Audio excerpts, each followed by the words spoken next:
Praise God. ദൈവനാമത്തിന് മഹത്വം ഉണ്ടാകട്ടെ. ഈ വീഡിയോ ഞാൻ നിങ്ങളുടെ മുമ്പിൽ ഷെയർ ചെയ്യണം. എനിക്ക് ഇന്നലെ ഒരു അനുഭവം ഉണ്ടായിരുന്നു.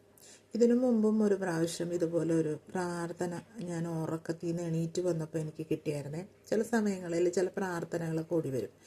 ആ പ്രാർത്ഥനകളൊക്കെ എന്തൊരു ശരിയാണെന്നൊന്നും എനിക്കറിയില്ല. എന്നാലും ഐ തിങ്ക് ആ പ്രാർത്ഥനകളൊക്കെ യേശു നമുക്ക് വേണ്ടി ചൊല്ലാൻ നമ്മളെ പഠിപ്പിക്കുന്നതായിരിക്കാം.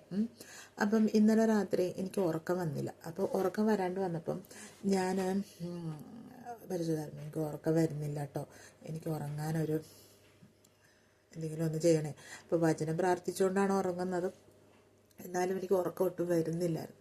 അങ്ങനെ പെട്ടെന്ന് ഇരുന്നപ്പം പെട്ടെന്നൊരു പ്രാർത്ഥന പോലെ എൻ്റെ മക്കളെ പറ്റിയും എൻ്റെ പൂർവികരെ പറ്റിയൊക്കെ ഞാനിങ്ങനെ ചിന്തിച്ചു. അപ്പോൾ പെട്ടെന്ന്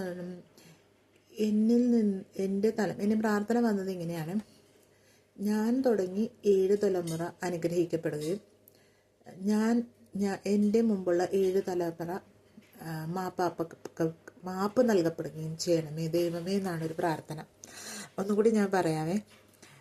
ഞാൻ തുടങ്ങി 7 തലമുറ, എൻ്റെ ശേഷം 7 തലമുറയെ അനുഗ്രഹിക്കുകയും എൻ്റെ മുമ്പുള്ള 7 തലമുറയുടെ പാപങ്ങൾ പുറത്ത് അനുഗ്രഹിക്കുകയും ചെയ്യണമേ എന്നൊരു പ്രാർത്ഥന പെട്ടെന്ന് ഓടി വന്നു. എനിക്കറിയില്ല ഈ പ്രാർത്ഥന എന്തിനാണ് എനിക്ക് തന്നേന്നുള്ളത്. ഇടയ്ക്കിടയ്ക്ക് ഇങ്ങനെ പ്രാർത്ഥനകൾ വരാറുണ്ട്. അപ്പം കുടുംബത്തിലെയും ജീവിതത്തിലെ പ്രശ്നങ്ങളൊക്കെ ആലോചിച്ച് കടന്നുകൊണ്ടായിരിക്കും അതിന് ഉറക്കം വരാഞ്ഞത്. പെട്ടെന്ന് എൻ്റെ മനസ്സിൽ വന്ന ഒരു പ്രാർത്ഥനയാണ്. എന്നോടുകൂടി ഈ 7 തലമുറ, പഴയ 7 തലമുറ, എൻ്റെ മുമ്പിലുള്ള 7 തലമുറ ിലുള്ള എല്ലാ പാപങ്ങളും ഈശോ